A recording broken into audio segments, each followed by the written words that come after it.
Were you aware that 80% of businesses in Australia don't end up getting sold? Did you know that?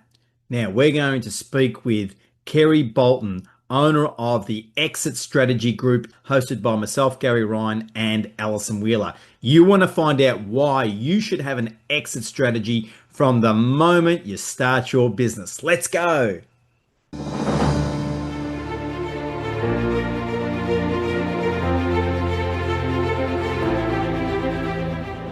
Thank you, Kerry, for joining Alison and myself. It's a pleasure to have you here with us. My pleasure to be here. Absolutely. Now, lots of people in business haven't really thought too much about their exit strategies. So, do you want to tell us a little bit about the Exit Strategy Group, please? Sure thing. Um, I started the business just over 10, nearly 12 years ago now, actually, when I suddenly realized that there was a gap in the market and no one was helping to educate small to medium business owners around exit, because we're all human and we are going to leave our businesses one day.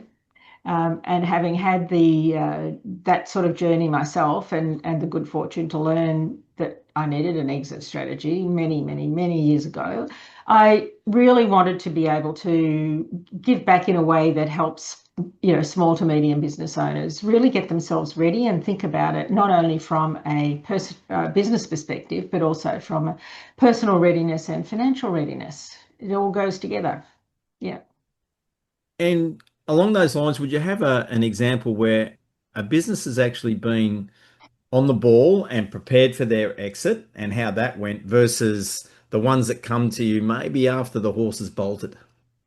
Yeah, I guess sadly, some owners will do what I call ride it over the top. They've really seen the fantastic. They've had fantastic growth. They've had great profits out of the business, but they've never wanted to really part with their baby and their identity, which is so tied up with the business.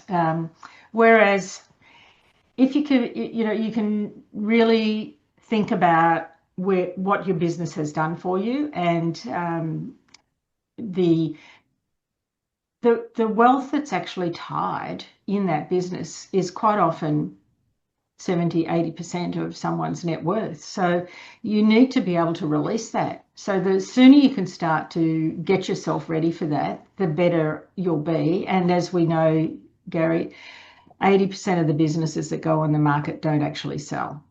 Unfortunately, that's an unfortunate stat. We hear lots of great success stories about businesses that do sell, but we don't actually hear the ones that are sitting and languishing. We don't hear about them, but you only need to go onto any of the brokerage websites and see how many businesses are there that are for sale. Yeah. And Kerry, what do you think is what's the main difference that makes a business sell and a business not sell? Because I mean, that's an alarming statistic for a business owner, right? To go, oh my gosh, this is my retirement strategy or whatever they've invested. You spoke about personal identity wrapped up in their business. So I guess there's two questions.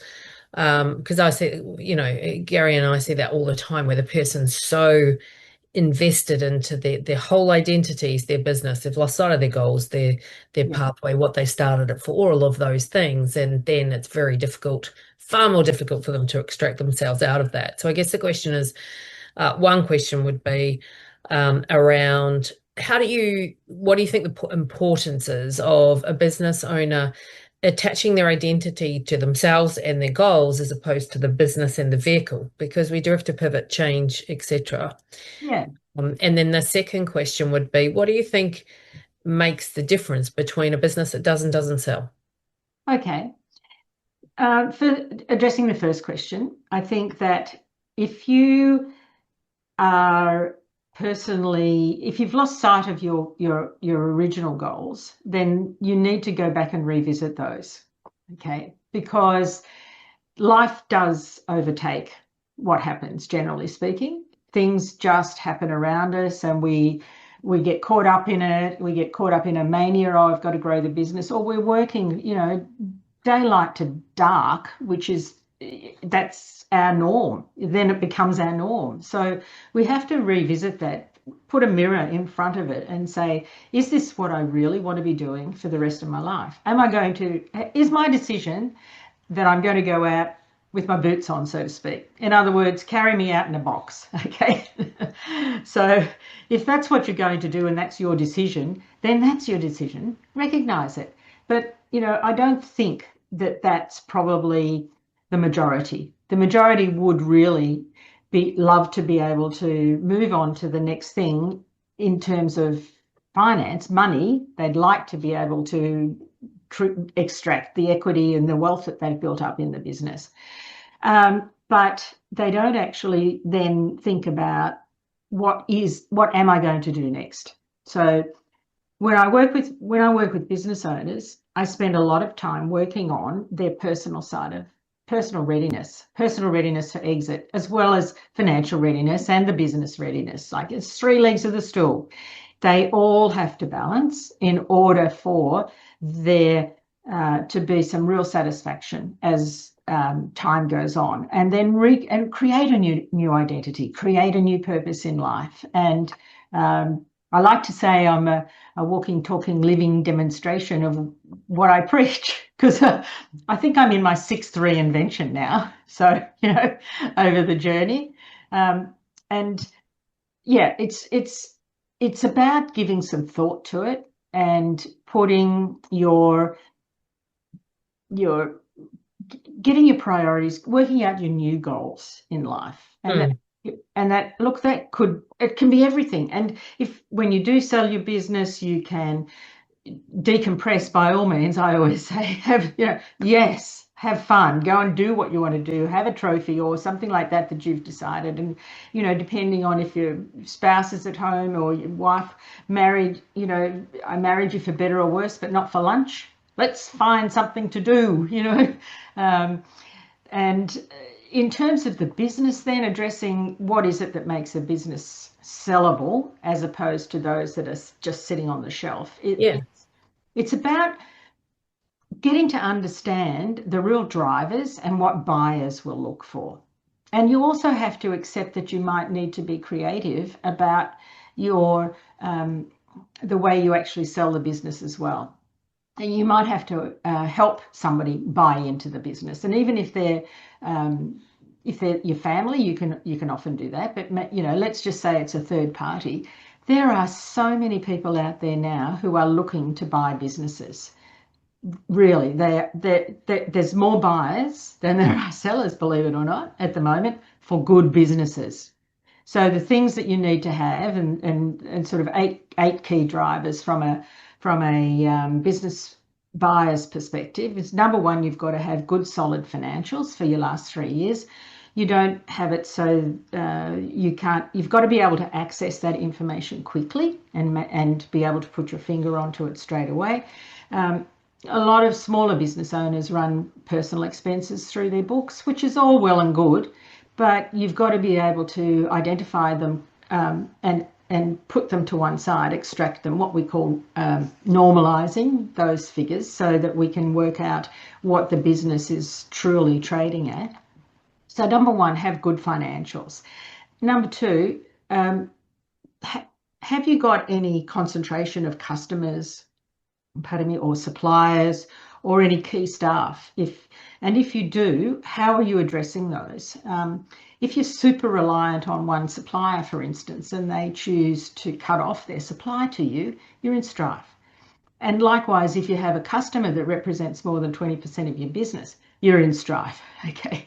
And likewise, if you have one key employee or a couple of key employees who need to be who are a critical part of your business and need to be replaced, then they are really key. You've got to really work out how you're going to make them part of the ongoing business and keep them on. So that concentration area. The next one is your cash flow. So a lot of businesses suck up a lot of working capital. And so I find personally that cash flow is an area that aside from business owners looking at what's in the bank account, you know, and a lot of small business owners think that that's the way you run your business, by looking at what's in your bank account, which is okay to a point, because if it's always positive, at least there's money there. True. But but at the same time, understand what working capital that you need in your business, because if someone comes in to buy the business, they're going to give you two payments. One will be whatever they're going to pay for the business. The other one, they're not going to give it to you. They're going to need to have. The other one is working capital. So how much of that do we need in order for the business to run? So let's do that. Next thing is your marketing. I mean, really, marketing is everything. What is it that differentiates your business from the next one? What are you actually doing? What have you created to put that moat around your business, which is an expression that Warren Buffett's often quoted for, which is, you know, he said, I only invest in businesses that have a big wide moat around them, you know, so that we really stand out from the crowd and our competitors don't really touch us at all. So what are we doing? How can we demonstrate it? What, you know, we've got to have all our numbers. We've got to understand how customers come to us. How have we got all our stats around all of that? Most small businesses don't have that information at all. So that's another one that buyers will ask you for. Then, of course, it's customer satisfaction. How do you measure it? Are you doing regular surveys? You might have regular customers that keep coming back. Well, how do you know that? You've got to be able to substantiate that it's not just hearsay, or you have got them coming back because they do come back. But let's see what else that you can substantiate that and give credibility around that customer satisfaction. I mean, it could even be something as simple as doing a Net Promoter Score. That is, I'm sure most of us have participated in doing one of those for for bigger companies. And the same thing for your people, your staff. What's your staff satisfaction like? You know, what are your people like? How can you demonstrate and prove that you have a really good culture in your business? So backing all of that up. The holy grail, if you can achieve it, is recurring revenue. So that is predictability of future income. And a buyer will pay more for a business that has recurring revenue. And even if it's only 25% of your total revenue, it's there as a base. And the future predictability of that revenue is key. It's that. And where am I up to now? I think, is that 7? Yep. One more, owner dependence. And that is, the business needs to be able to run without you. So if you can have a holiday for at least a month and not have to direct the traffic, so to speak, in your business, that's a really good thing. Because owner dependency is a deal breaker. So systems and processes and having all of that documented so that you are not involved in the business. You've got to have it so that the business can run without you. And so all of that adds up to being able, transferability. Can this business be run by someone else? How can we transfer it? I mean, there's a lot more behind the scenes, obviously. You know. Of course. Yeah, of course. But those are key drivers that if you pay some attention to that and address them, then you will certainly be standing out from the crowd. That's for sure. Yeah. And that's a main reason why, you know, I've seen a lot of the material that you share on social media, Kerry, and also in your workshops about the importance of preparing for your exit as soon as you possibly can, like literally from the day one of your business. Now, all of those 8 categories that you've just shared with us, audience, I hope you've taken some notes, by the way, because this is the sort of information that's going to make you run a great business, right? You'll have an excellent business if you're able to tick off all of these 8. I suspect many small to medium businesses would be lucky to tick one. Yeah. And if anything, it might be having some awareness of their cash flow. Uh, Yes. but as you said earlier, because you mentioned that they are looking at the bank account. Although I got to tell you, it does surprise me how many small business owners actually don't know how much money is even in their bank account. Mm. So they're actually at 0 out of 8 there. Now you mentioned write it over the top at the start. Yeah. Now, I'm assuming that what you mean by that is that people have maybe been addressing these 8 factors, and their business at that particular, there's a point in time where their business could actually get a very high valuation for people who are actually looking to buy businesses. Mm. But the visual I got is they ride over the top, and actually these factors are maybe not so good when they're planning when they think they're going to exit later down the track. That's right. They actually, you could have, you could see that there's plenty of blue sky. You've got a really good business that's chugging along nicely, making some really nice profits for you.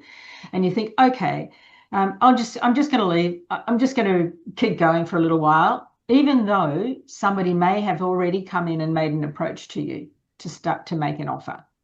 And they think it's going to be better down the track. So they've literally ridden it over the top. And it's by the time they find that they really want to get out, it's too late. They're not, well, it may not be too late if they've got a really good business, but they certainly won't get the same sort of valuation that they may have had by leaving some room for the next person to take it to the next level if there's a growth market out there. Yeah. Yeah, and that's where there's various leverage buyout models, for example, and maybe if that business owner is thinking, look, I still want to be in the business for 3 to 5 years. Yeah. Leverage buyout could enable them to be in with good income coming through, plus they've actually optimized the valuation of the business for the Yep. person that's buying it. Everyone actually ends up winning. Yes, absolutely. And I think that if you can achieve that, that is ideal.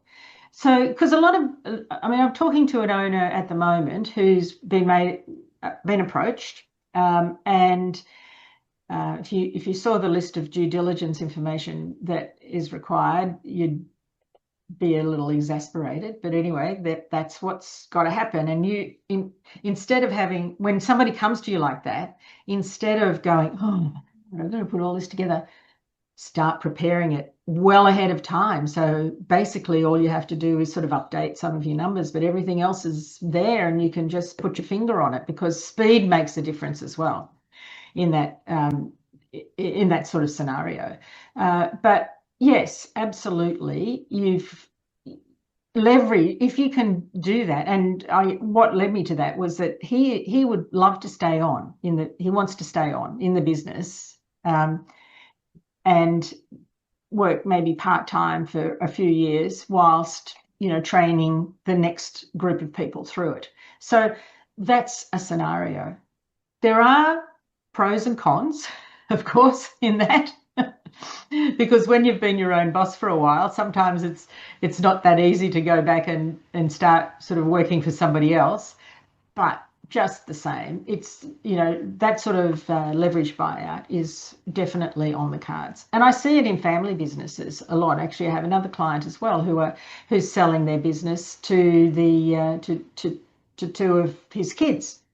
And it's not a gift. They've actually got to buy the business. So, but they're buying it in a leveraged way, that their share of the profits over time, and they'll eventually become full owners of the business. So that is such a valid way of being able to transact, that's for sure.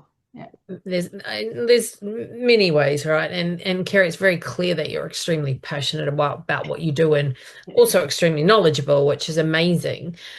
What drives you? Why do you do what you do? Okay. So I really do it for the reason that I said right at the very beginning, because I just saw that there were so many business owners who didn't have this sort of knowledge and information. And you know what? Over my journey, and I think you may well have covered some of this in the introduction, that over my lifetime, I have been so fortunate to have had access to some wonderful mentors. And, you know, I'm from the School of Hard Knocks. I started with nothing. And guess what? I'm going with nothing too. But Die with Zero, that book, anybody who's read that? That's a really good one.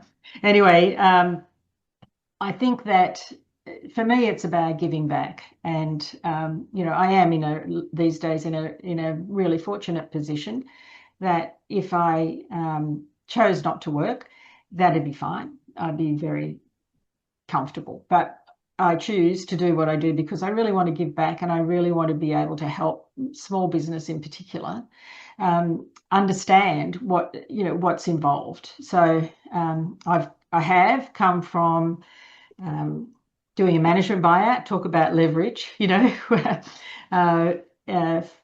division of a public company. And I got this out because I still have it. I think I've shown this to you before, Gary. This is my book that I found when I was trying to buy this business at the original business that I had. It's called Business Plans That Win Dollars, and it was written by a couple of professors from MIT in Boston. And in that book, I learned that I needed to have an exit strategy. Now, that was in 1987. Okay, yeah, I'm old. Yeah. So 1987 that was. And, you can see I've still got my post-it notes in the book. It's just that if you're an investor in your business as much as an external investor could be in your business. So you have to treat yourself the way you would treat an external investor. And you're the most important one. So you want to know how you're going to get your money out. Anyway, that's the reason I decided to do what I'm doing. Yeah. Just to get back. I'm interested with the example that you shared, and it doesn't have to be specific to that example about someone just coming and knocking on the door saying, hey, I want to talk to you about buying your business, because that might be a bit of a unicorn moment for some people, right? And people might lie in bed as business owners and say, gee, it'd be great if someone came to buy my business. I think one of the key messages that you're sharing is be prepared for that unicorn moment by addressing each of these 8 key elements. Yeah. And have you got an example of maybe a surprising situation where because someone had just thought, you know what, I'm going to follow your advice, I am going to be prepared, then the knock on the door actually came, and they were able to actually get a great valuation? So yeah, me. Actually, my husband and I in our real estate business. Now, the backstory on that is that it was part of a franchise. And so if you're in a franchise in particular, which is a really good example of being systemized, because you have to follow the systems that are there. So even though you have your own imprint on what it is that you're doing, you still need to follow all of the systems, and all the systems are in place. So every business needs to operate as if it's a franchise, even if it's just a franchise of one. However, that's exactly what happened to us. We had someone who came along was back in 2007 and knocked on the door and said, I want to buy the business. And the valuation was through the roof. So we said, thank you. Yes. Bye. We're out of here. Thank you. Yeah. But, the most famous of those is Kerry Packer, who sold Channel 9 to Alan Bond. And he made the point back then, every business should be ready for sale, no matter what, because you never know when the Alan Bond is going to come along in your lifetime. And he had his. So he made that point all those years ago. And of course, Alan Bond paid $1 billion for the Channel 9 network back then.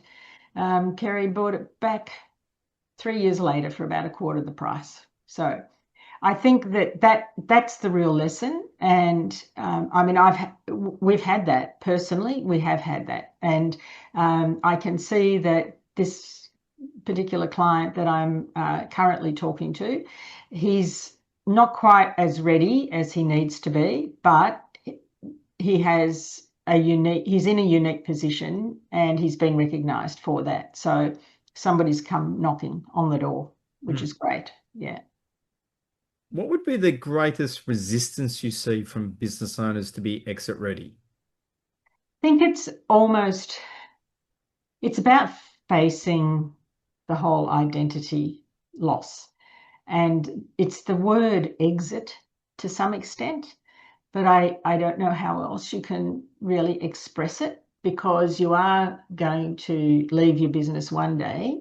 And although it's starting to become a little bit more acceptable, I think sometimes in the early days, people thought of it as being actually dying, when in fact we're not talking about that at all. Of course, we're talking about being really organized and pragmatic and being ready to leave your business and extract what you can from it, but all of those other things. So I think it's very much around my identity.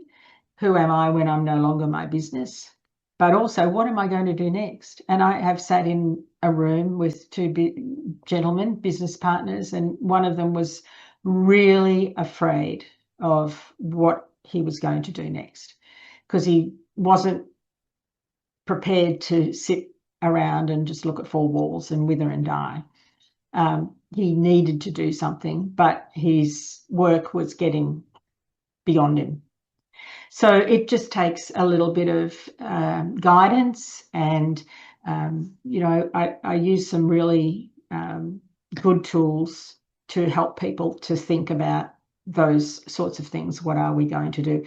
And I have a great example. My uncle, who in his heyday had 14 different businesses, nearly 500 staff. And when I sold my first business, the freight business, in 1996, I remember we were visiting and having a lovely family lunch, and he said, "Kerry, I wish I'd done what you've just done 10 years ago."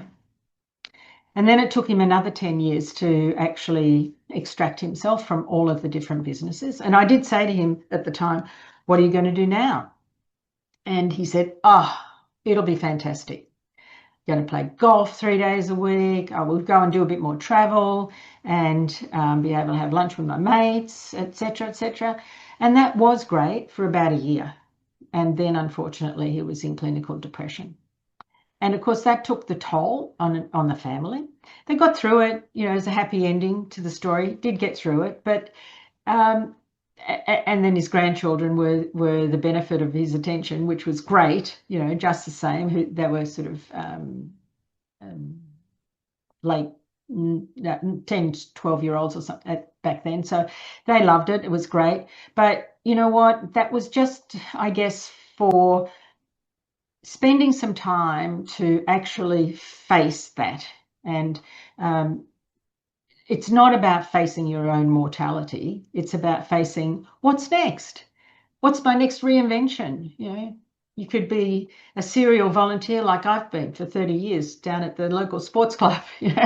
Do all sorts of different things. There are so many community groups. Be a mentor to others, and and yes, travel. Do that. Go ahead and do that. And yes, spend more time with your families. But we need to give some thought to that.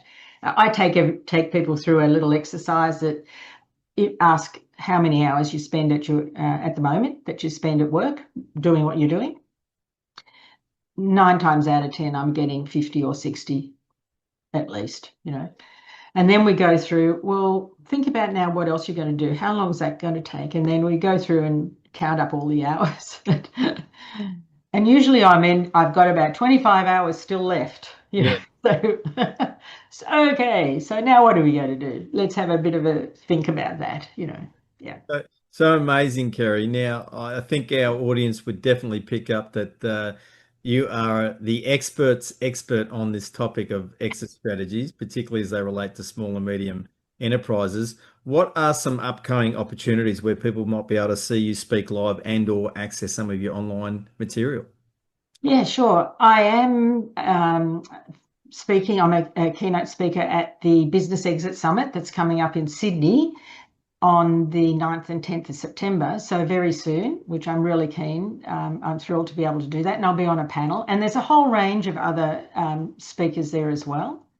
I have my website, which is theexitstrategygroup.com.au. And there's a lot of information on that as well, that people can book in a consult. They can get my books. Oh, yes. Yes. Promote the books. Promote the books. So I have two books. One is The Uncensored Truth About Exit Strategies. Hang on, I'll get them in the shot here. And the other one is $1 Million Payday. You can just jump on the website and order a book, and I'll send them both to you, and give you the opportunity as well to do a quick value assessment. When I send them out, I send it out with the information that people can jump in on. So that's probably the best ways. I'm on LinkedIn, of course, as well. That's probably my main, my main social media channel. But I do have my new online program coming up that is starting on the 22nd of October, which is Exit Ready Freedom.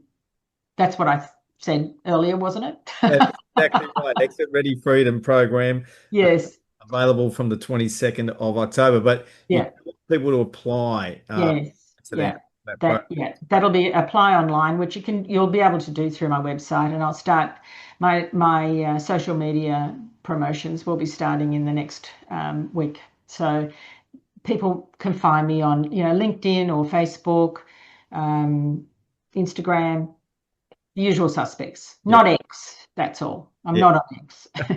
But the promotions will be well and truly underway by the time some folk are actually catching up on this episode that Alison and I are hosting here today. So, folks, we'll make sure all of those links and opportunities are in the show notes so that you'll be able to reach out and connect with Kerry, potentially in Sydney for the conference, and or through her books, or through her website, or through the opportunity for the online course that's starting on the 22nd of October. So we're going to make sure all of those links are in the show notes. Alison, have you got a question for Kerry? I do. I have a final question before we wrap up. Obviously, as we're all branded 10X, we know you've been in the community as well. So what I would love to know, Kerry, is what does 10X mean to you? So 10X means being able to multiply the results of what you're doing 10 times. Yeah. And not only the results, but it's also your own motivation. I think that's the other thing as well, which I really love. So I've spent some time with Gary, which has been terrific. And I said before, I'm not a spring chicken, and I've done lots and lots over the years. But the bottom line is that you've never learned everything, and you're always learning. And the more you can learn, the more you invest in yourself, and particularly with programs like 10X and the coaching that you do, the better you'll be, no matter who you are and no matter what stage that you're at in life, quite frankly. Fantastic. That is a great answer. And I love it. It is. It's about understanding that there is always more to learn, there's always more to grow, and that exponential growth, and how important it is to stay on that track. That's what keeps us moving forward and alive. Gary, I will hand it back over to you to tie a bow on our podcast today. Thanks, Alison. And Kerry, we both want to thank you so much for coming and joining us today. Oh, thank you for the opportunity. I've really enjoyed it. Yeah. We absolutely love it, and we know we could go for hours, I think, talking on this topic, because you know so much. Again, folks, make sure you reach out and don't just sit there and say, "Oh, that sounds like that should be something I do." Take action, because we're all about action from the 10X world. On that point, if you want to take advantage of the Scale Fast program, folks, make sure you go to businessgrowthdownunder.com and check out our opportunities to work with Alison and myself for our group program that we do. You'll find that the investment for that is unbelievable, for the opportunity to learn so much with well over 100 hours of content ready for you to go on the 10X mindset, 10X marketing, 10X sales, and 10X follow-up. Make sure you go to businessgrowthdownunder.com. Folks, we look forward to seeing you all next time. Bye. Bye, everyone.